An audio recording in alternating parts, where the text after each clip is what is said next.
to benefit from budget-friendly rates, whether a fictitious business name, a name change, a divorce summons, or any other legal or public notice. Call West Side Story Newspaper 909-384-8131.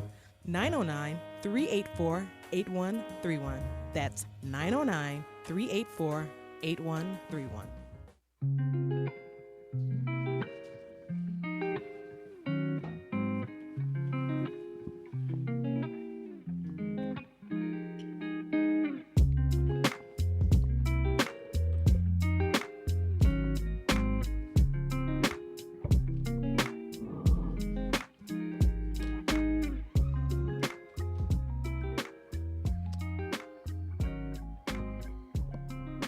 Good morning, good afternoon, good night. It's good. Whatever time it is, if you're listening, that means you're making roll call. And I'm talking, that means I'm making roll call. You'll hear that wonderful bass guitar, Mr. Anthony Garcia. How you doing? That means he's making roll call. So we are doing well.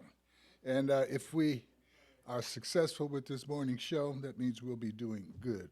So I have some good information for you. I have some information that should kind of free your mind up a little bit and relax you to know that we are moving toward the truth, despite the apparent invasion of untruths that you've been inundated with on a regular basis. Problem with that inundation is it's coming from a situation or a place of authority. When we have our president infecting us with lies on a regular basis, it tends to be discouraging.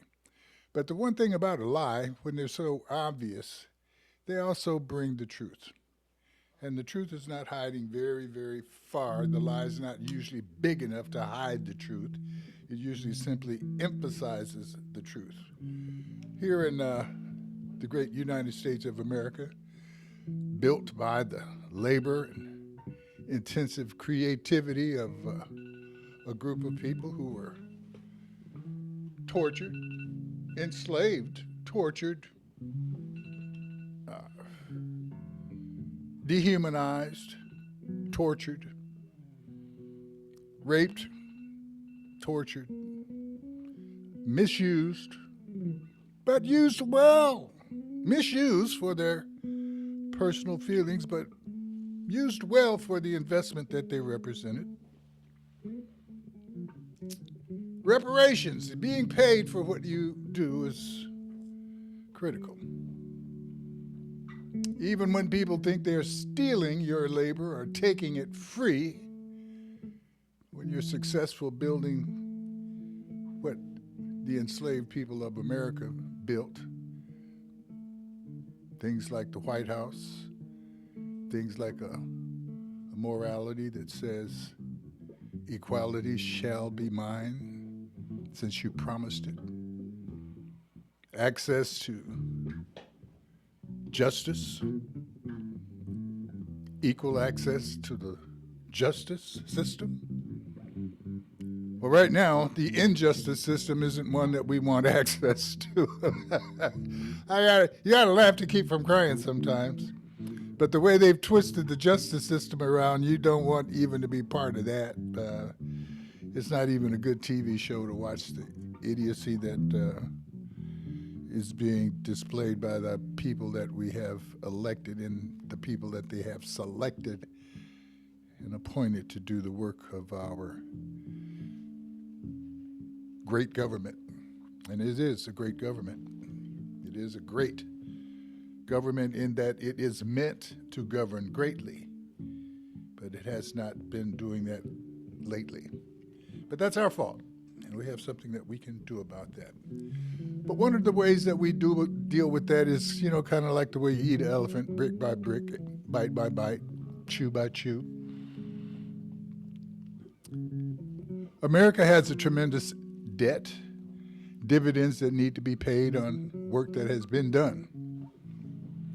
We have people that are working on correcting that issue, the issue of repairing America, repairing America's reputation, repairing the relationship. So, with that, I want to point out a few things.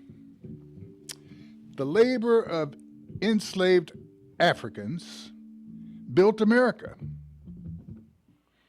That labor was not free.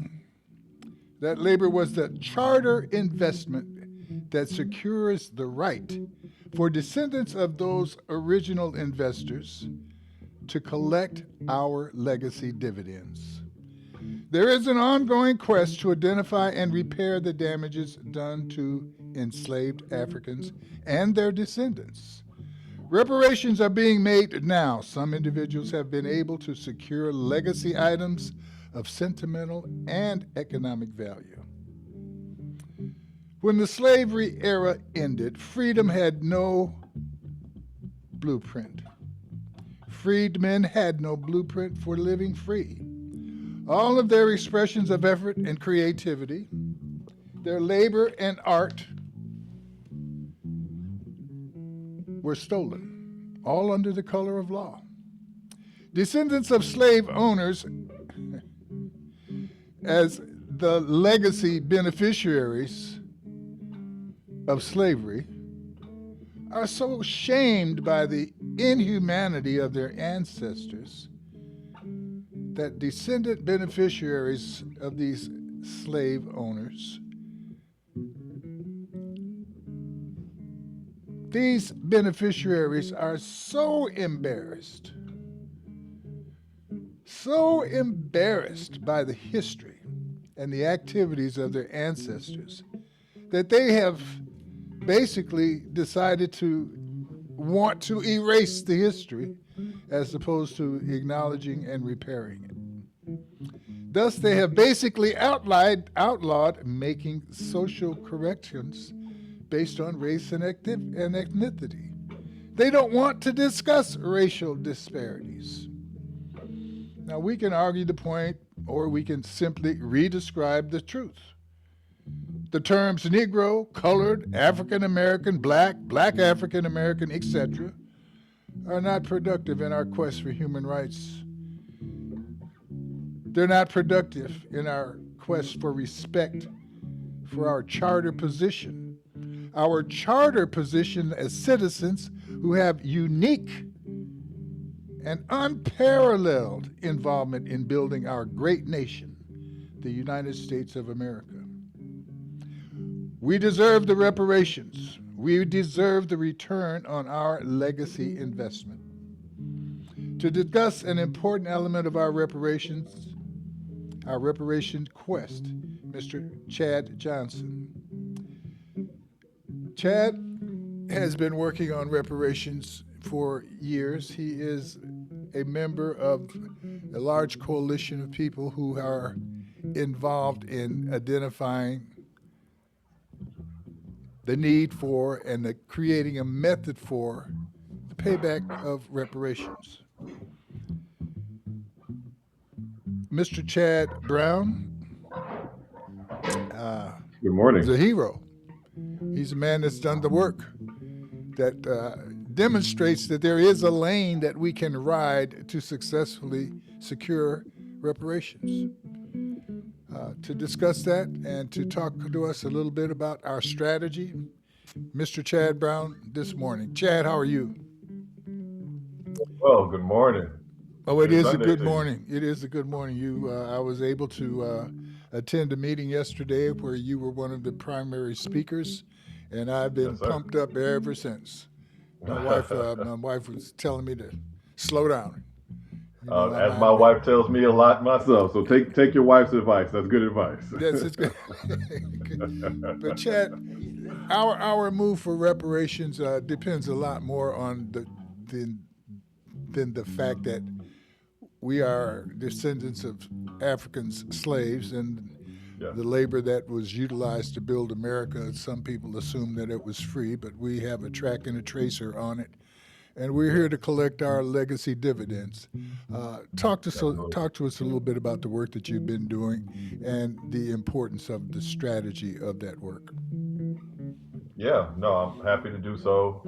And just know that I'm one of many nationwide that have been engaged in, the process and really the policy of pursuing our reparations debt, the debt that is owed to us collectively, all 43 or so million of us across this nation, by a government that enslaved us for 250 years, over 2 centuries, and has then since re-enslaved us through Jim Crow, mass incarceration, the drug war, convict leasing, the list goes on and on. We could sit here all day talking about the atrocities and the way in which this government, as you said, under the color of law, has continued to extract wealth and disenfranchise our communities. And so I'm just one of many. I'm a member of the Lineage Equity and Advancement Project here in Los Angeles, LEAP for short. And LEAP is a coalition partner of the Coalition for a Just and Equitable Coalition for a Just and Equitable California, excuse me, which is a statewide coalition of several organizations who have been pursuing reparations in policy and reparative justice in policy here in California for the past 6 years.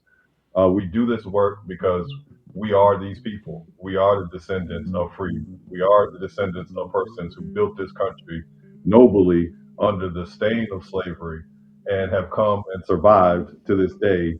And we see the urgency in this fight, as I spoke to yesterday, in the data when we look at across all socioeconomic indicators, how we are at the bottom in this country.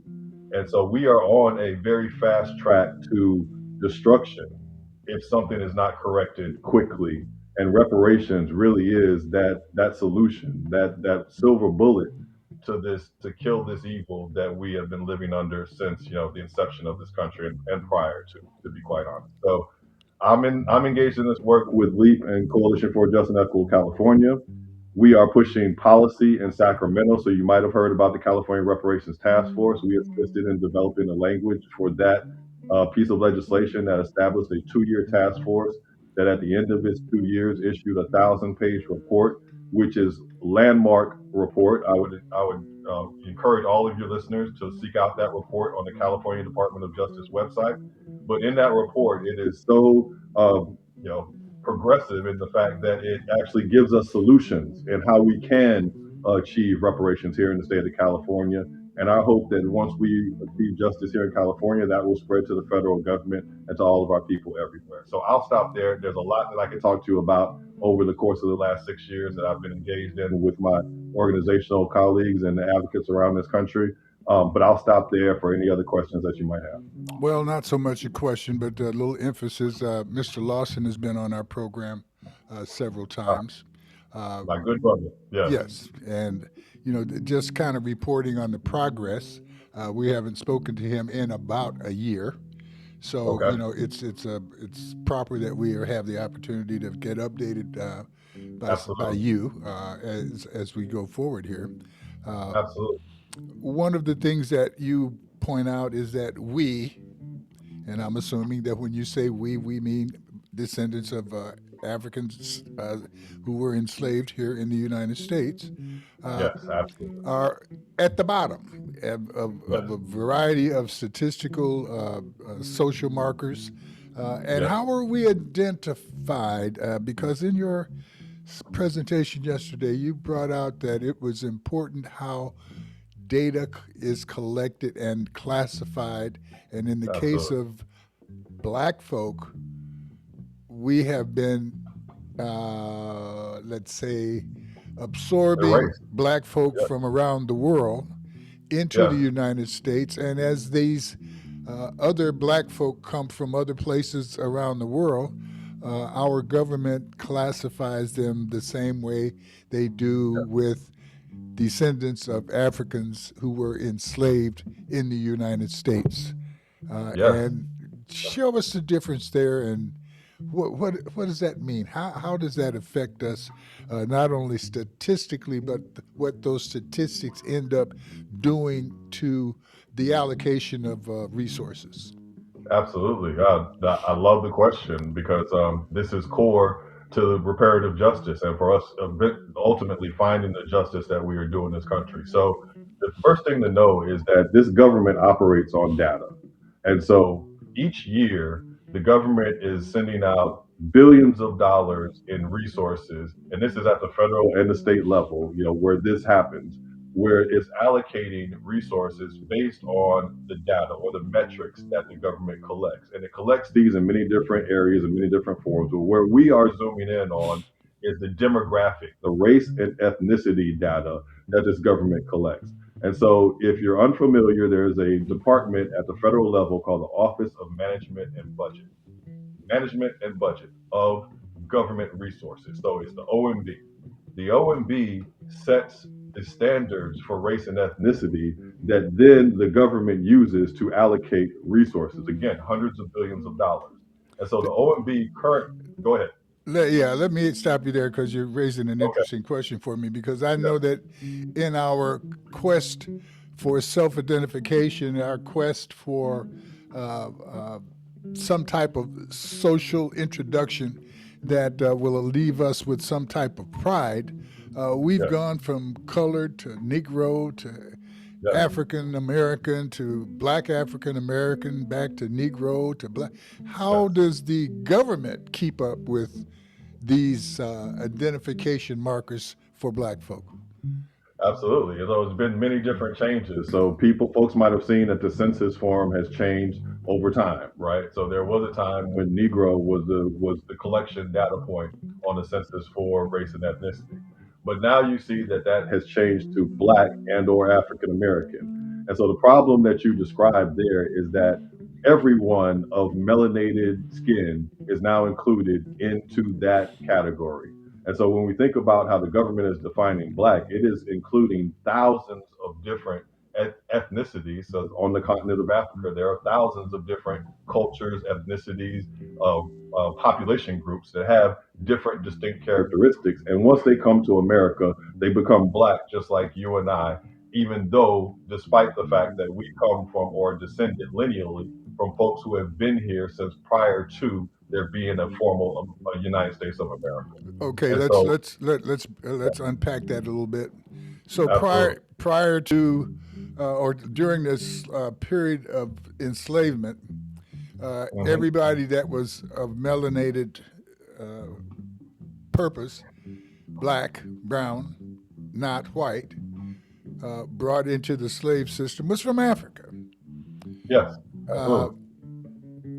when we became unslaved, Hmm. w- w- Emancipated as yeah, yes, well, absolutely. the point that I'm trying to hang on to here is that enslavement, really meant they didn't have to feed and Yes. house and go through the expenses of being a slave owner. Uh, Hmm. they put the slave on his own, called him free, Yes. and reminded him that he needed to come back to the slave house tomorrow to go to work Yeah. and negotiate for any kind of compensation that was going to be given. Now, He negotiated his own compensation. in that they, compensated, negotiation, they compensated the slave owners. Absolutely. But yeah, go the ahead. slave owner had his gun and tradition, and the slave had, if he was lucky, a family he could identify that was hungry and in need of food and shelter, and Absolutely. not leaving Yes, him much of a negotiation point at all if the only that's thing that he knew he could do was to work on that farm. agree. Yes. However, let me not just point to the darkness of that immediate period after emancipation, because it didn't take long for black folk to build little towns. It didn't take long for black folk to get elected in Congress and Senate. Yes. They became a threat to those who had vested their whole lives in the potential inferiority of black folk, Hmm. who saw that their lives had been a lie, that black folks were inferior to no one, Absolutely. except they did Agree. not have the right, the guns, the things of power that the supremacist of imagination wanted to, needed to affect some kind of freedom in the presence of these supremacists of imagination. Yes. So here we are, stuck with a country that has been built by us, stolen from us, and put in the hands of the thief to rectify any debt that we need to collect for the work that we've done. Yes. That's a dark picture, but it's a picture that also demonstrates the fortitude, the creativity, Yes. the desire to continue to make a hell pit a place that heaven would be proud of. Yes. Amen. So, let me give this back to you and continue, please, with this point where we're describing the importance of how black folk are identified in the collection of data as Absolutely. as the government decides who will receive resources as they pick the winners and losers of society. I love how you just phrased that. I'll go back to the point you were making about, immediately following emancipation, the freedmen at that point had schools, whole towns, banks, a bureau at the federal level that was, funded and supposedly to our benefit. But that's a whole. I won't digress there. But that is what we have to actually harken back to when we think about our identity, and what has been taken from us is our identity. As I said yesterday, when we were brought to this land, we were robbed of our names, robbed of our language, robbed of our culture, robbed of our God. And we became an amalgamation, not only slave, but also slave owner. And so that creates a new people. And those people out of their enslavement were called freedmen. And that is our relationship to this government, to this landmass. We are American freedmen. And the American freedman is the term that we understood coming out of our enslavement, but has somehow now been taken away from us. And we've been changed, as you said before, into Negro, colored, Black, and now African American. Under all of those terms, we also see that the government will not allocate resources based on being African American, based on being Black, based on any racial category, because they say it is discriminatory. And so, literally, what they've used to oppress us, they now use to keep us away from the debt that is owed to us. And so, now understanding that we are freedmen, that is a category in which resources can flow through. That is a race neutral status, and it describes us in perfect sort of boundary. So it's about defining really specifically who we are, so that we can get to the debt that is owed specifically to us. A branding, a branding tool, Absolutely. our marketing tool. Now, not to push it lightly, but Yeah, but who understanding we are. that Yeah. branding is really what has always been done. We have, as a people, been branded as deficient, branded as unworthy, branded as someone that should be suspected and not expected to produce. Where in the midst of all of that, that's all we've done is produced. We've produced. That's right. We if we were to look at the ethnicities that occupy America, the only one that we could see that has always fought to defend America and to build America, it's the black citizen, the freedman, Yeah. before he was free. Absolutely. Yes. Now we can't say that Absolutely. about any other group of people. There is no other group in this country that can make that claim. No. So Yes. our unique position as charter citizens in America, and who else could say that? Could we even give that position? Could we even provide that position to the Native American? I don't think so. Now they definitely were here, and their land, as the land that they shared with the Africans that were here. Wallace, what are you talking about? Well, I'm talking about look at the shape of the continents. At some point, we were all Africa, or at Yes. some point, you could say we were all North America, or you could all say we were all Europe, but we were all the same. Yes. Yes. And the breaking up of the continents is symbolic to me in terms of it's the breaking up of the people, God's people. He made us all. And if we can see that we used to all be on the same continent, we probably used to all be the same people in terms of having concern for the one thing that we all had in common. And that was the land that we lived on. When the land breaks, maybe that relationship broke. The one thing that I'm sure about is that those continents will probably not come back together, but the people have the opportunity to respect each other and the planet that we occupy together. Yes.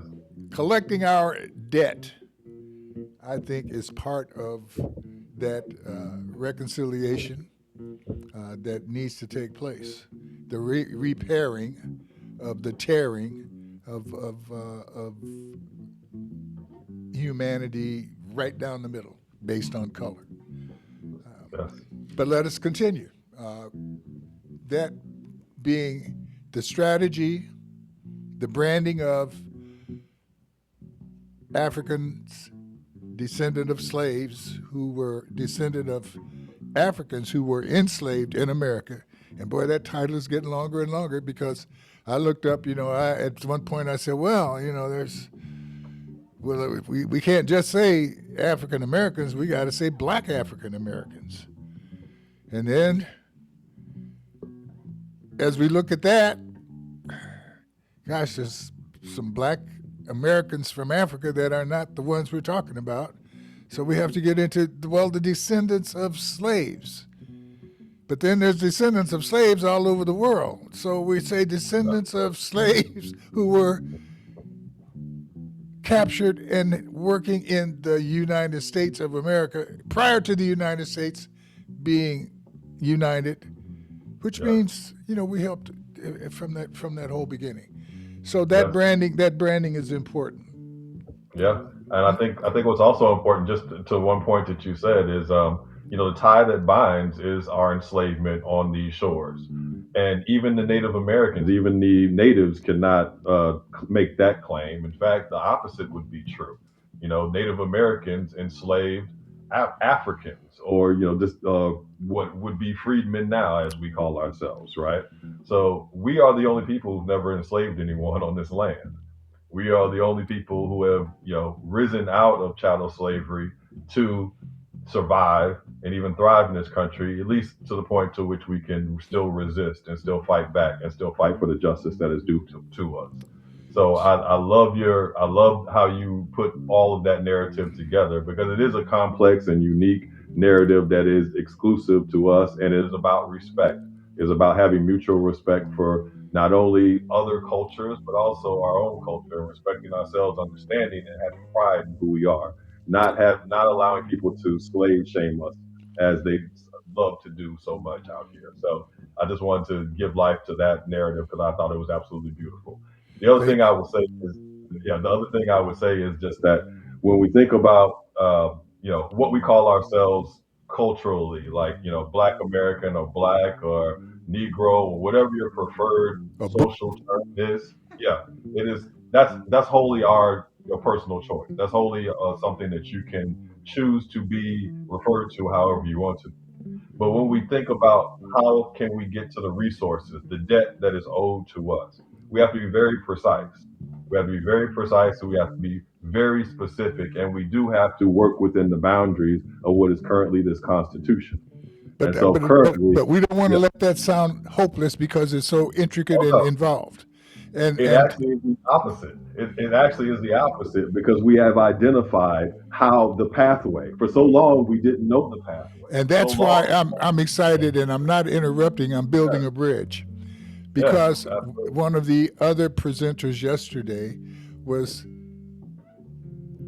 Kelly Ferris, Dr. Kelly Ferris, and she's on the line. As I opened up the program, I pointed out that reparations are being collected now, and that there are some people who've been able to secure their legacy items, some of them based on sentimental value, and some have tremendous economic value. And it has to do with the specifics of your family story, the specifics of the stolen legacy that your family represents, your great uncle's poetry, your super grandfather's etchings and drawings and woodwork. These items that were useful for toolage for in the kitchen. Our artwork, our African artwork, was utilitarian. It wasn't necessarily stuff that you hung on the wall, but yeah, it could have been stuff you hung on the wall after you used it to eat. Stuff that you hung on the wall after you used it to plant your crops. But the idea of using your DNA, the idea of being Sherlock-type Holmes, the social or the detective of time, not as an archaeologist, but as a genealogist. Tracing the family and the legacy of the family is detective work. And Dr. Farish is the Sherlock Holmes of our times in the world of DNA. Tracing DNA to find the legacy items. Dr. Farish, how are you this morning? Miss Kelly, she's here. I know she's here. I could see her on our screen. Kelly, we're not hearing you. Okay, we're going to take a short break and try to square that conversation up with her, the communication. And we'll be back right after this short break. And Chad, please hang on with us. We'll be right back. This is Empire Talks Back. I'm Wallace Allen. We are opening up a cave of information. And that information is sitting off in the corner of the cave in the darkness. But we are the spotlight. We're going to not just do well this morning, we're doing some good, baby. Call somebody. We'll be right back.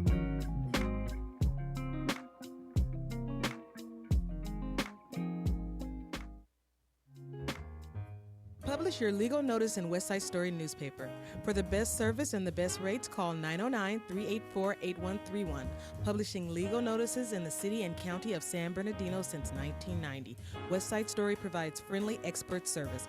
Call 909-384-8131 to benefit from budget-friendly rates. Whether a fictitious business name, a name change, a divorce summons, or any other legal or public notice, call West Side Story newspaper 909-384-8131.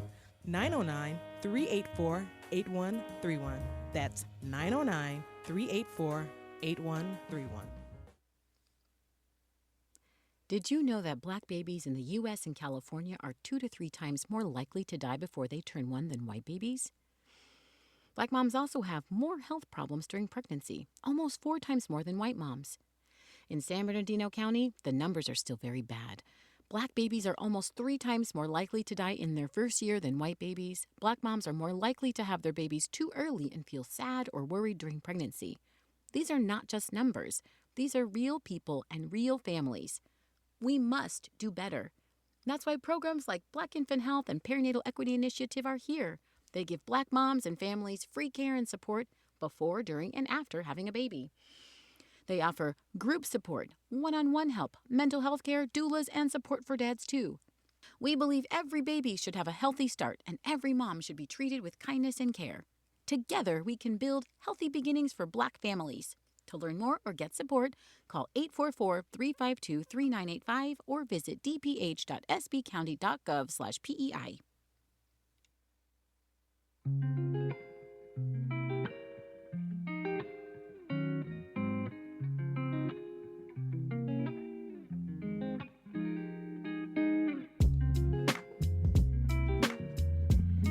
All right, this is Empire Talks Back. I'm Wallace Allen, here on the case for truth and justice with the right information to help improve the situation. We're speaking with Mr. Chad Brown. He's a member of the coalition of people and organizations that are helping us figure out the reparations issue. Black folks have been the contributors of the building of America through our ancestors.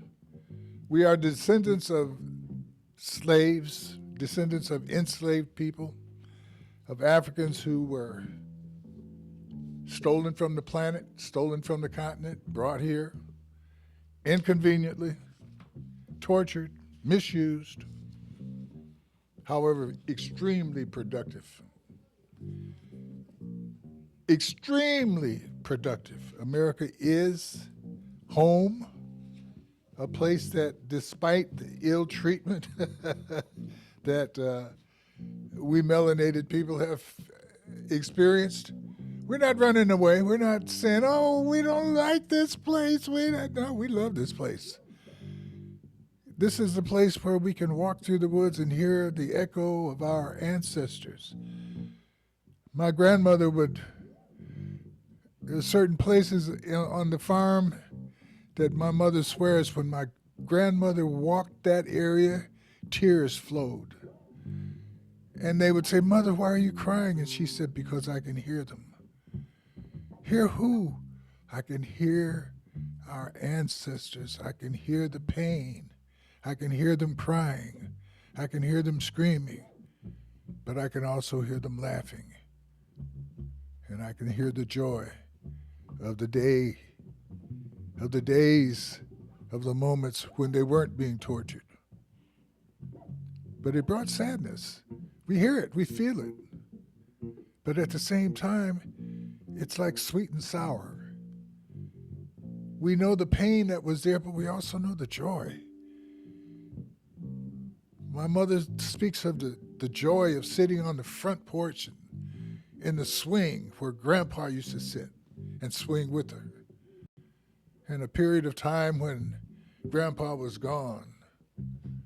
He was gone because the people he was making whiskey with, oh yeah, in Mississippi, if you wanted to get by, you had to do some things other. So Grandpa made a little whiskey. But there was other people that made whiskey, not as good as his necessarily, but they made it. And one of the white men in the area got caught. And he blamed my grandpa. And the sheriff naturally kind of did what they do. He came and took my grandpa off to jail. My mother remembers sitting on that porch in the absence of my grandpa and feeling his arms around her as if he were there. So, sweet and sour go together. As we think of our legacy of pain, we also have to acknowledge our legacy of joy. Dr. Farish has joined us on the line. Hello, how are you? God is great. I'm extremely grateful, and I know that the devil has been trying to keep us apart, but love will not. True. Love will always burn away that fence of evil. So we're together. Praise the Lord. Thank you, Jesus.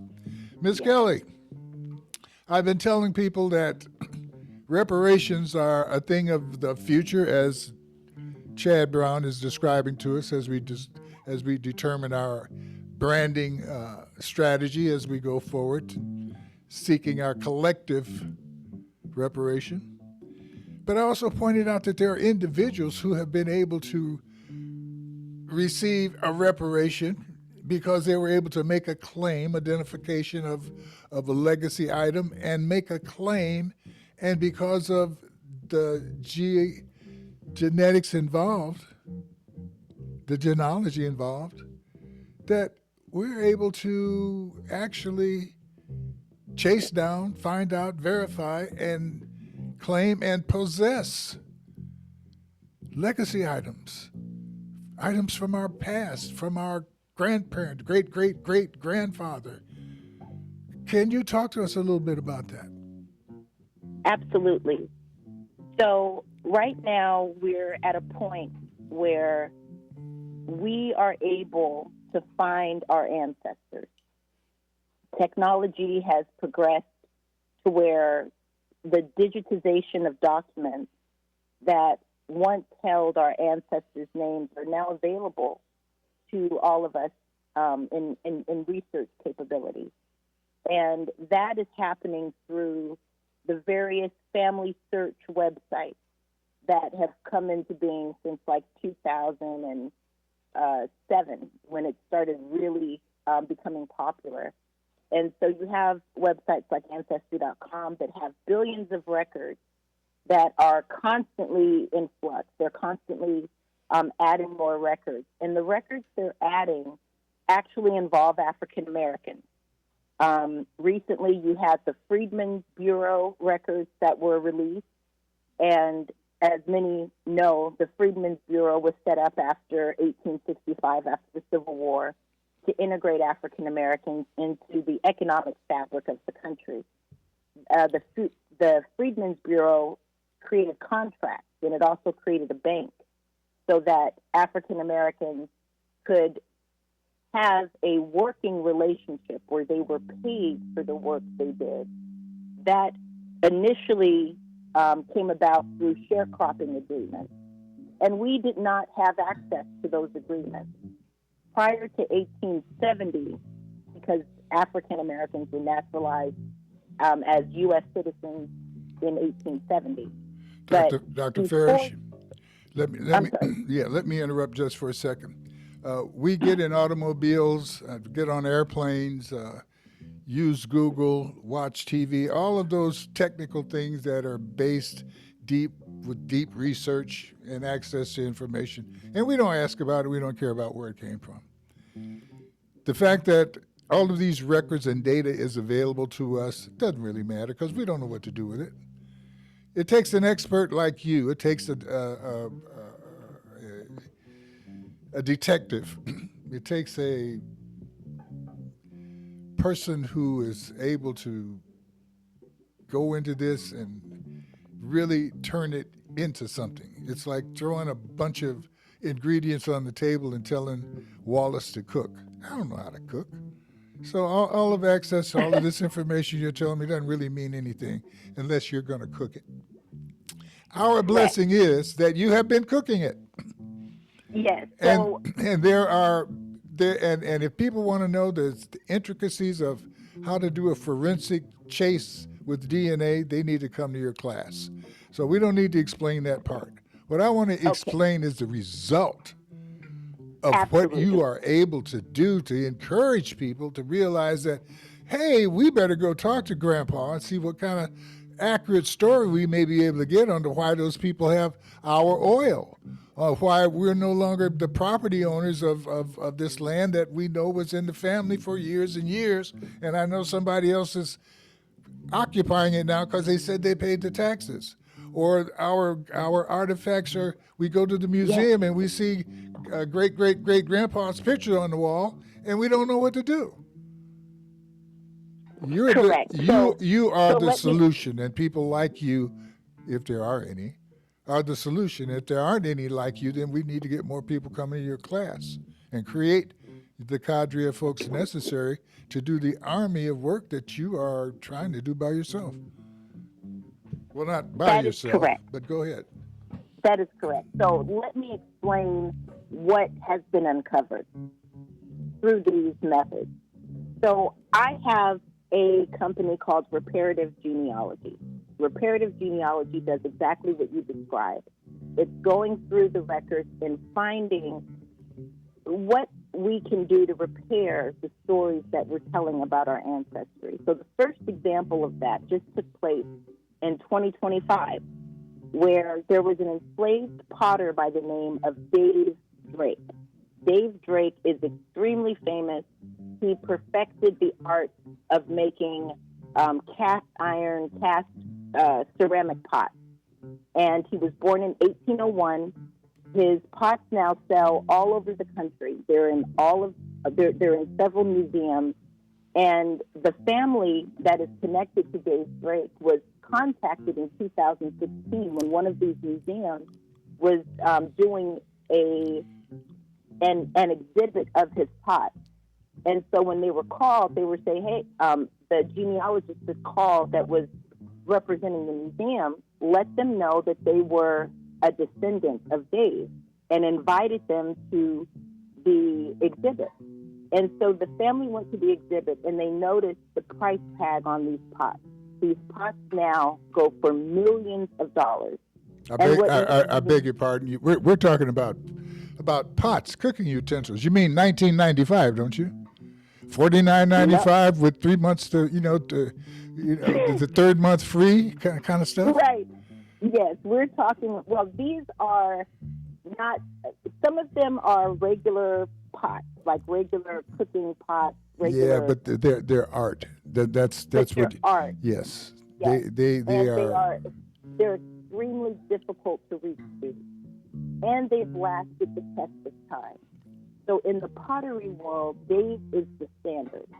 This enslaved man from Edgefield, South Carolina, he is the standard of all pot making today in 2026.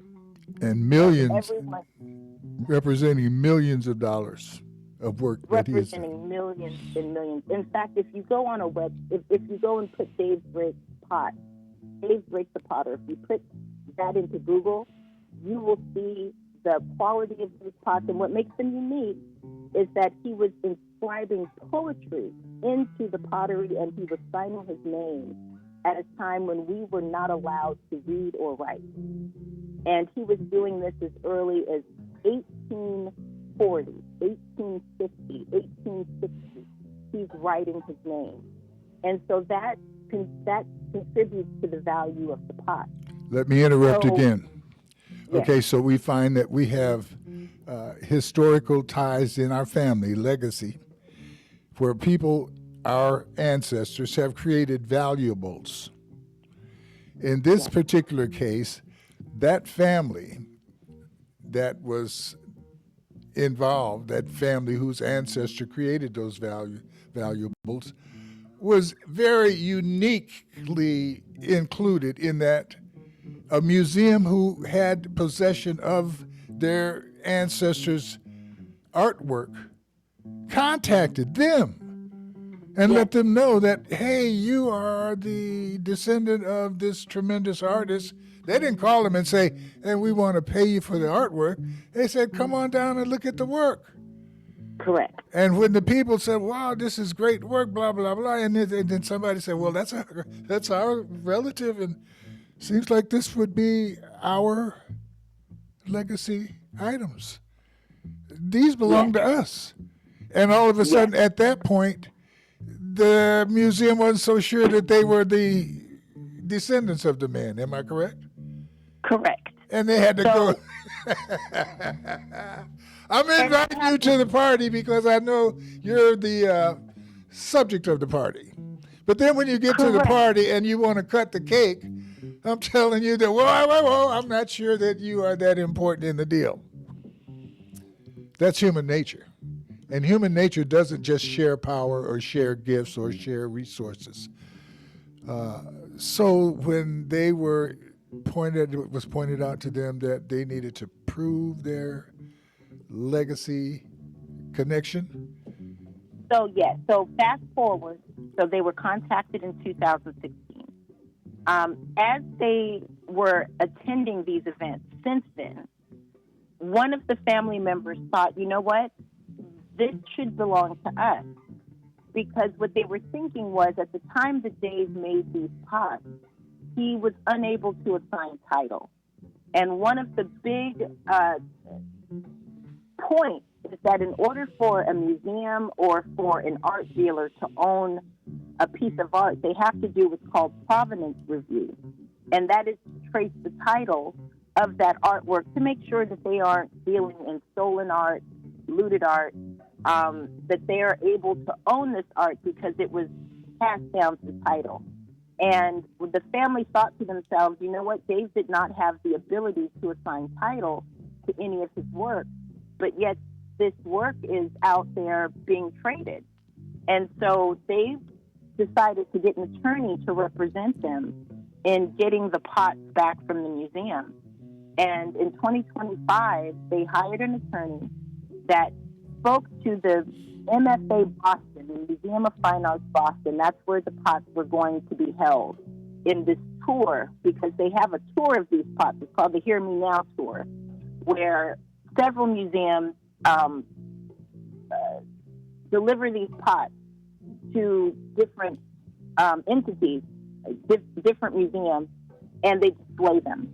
And there's money involved in the tour. There's money involved in people coming to see them. There's money involved on the north, south, east, and west side of the item.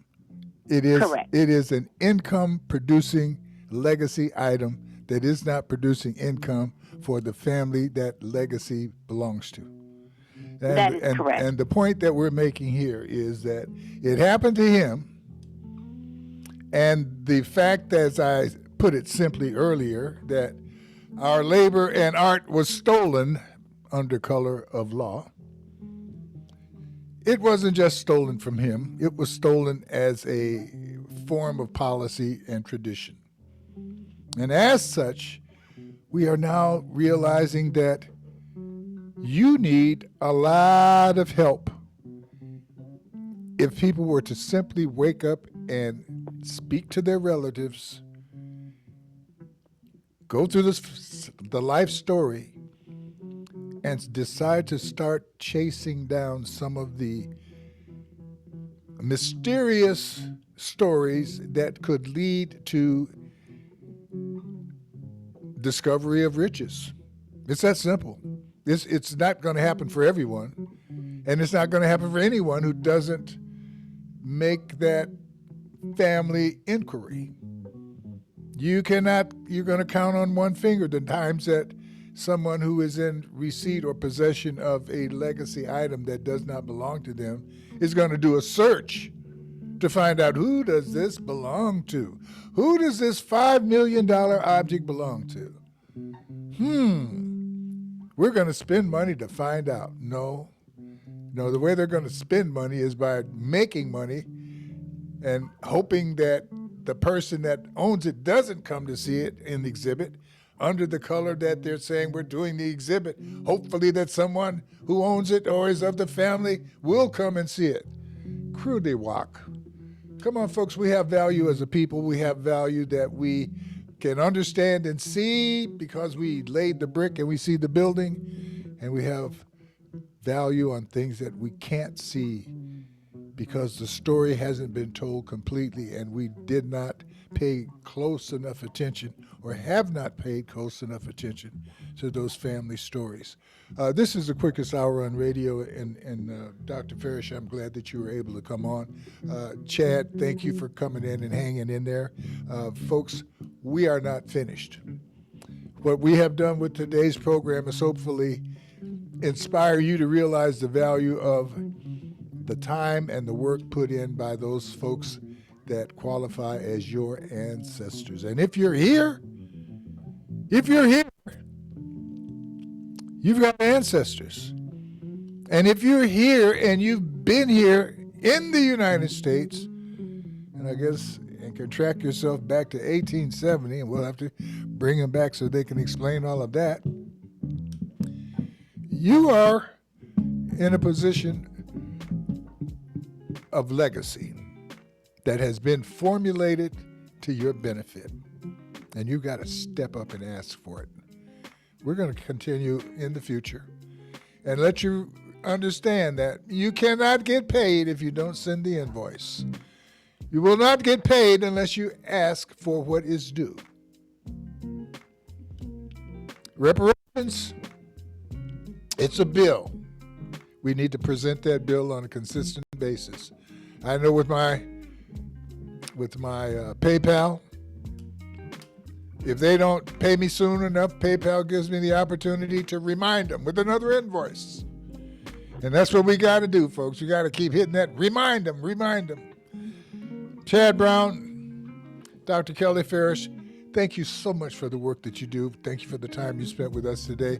And know this, we're going to be begging you guys to come back and spend more time with us, explaining the time that you spent away from us, because we know that it's been productive time invested in us. You are a blessing. God, thank you for Chad, and for Kelly. And folks, thank you for spending your time with us today. This is Empire Talks Back. I'm Wallace Allen. See you next week under two circumstances. 1, if the good Lord's willing. 2, if the creek don't rise. NBC News on KCAA Loma Linda, sponsored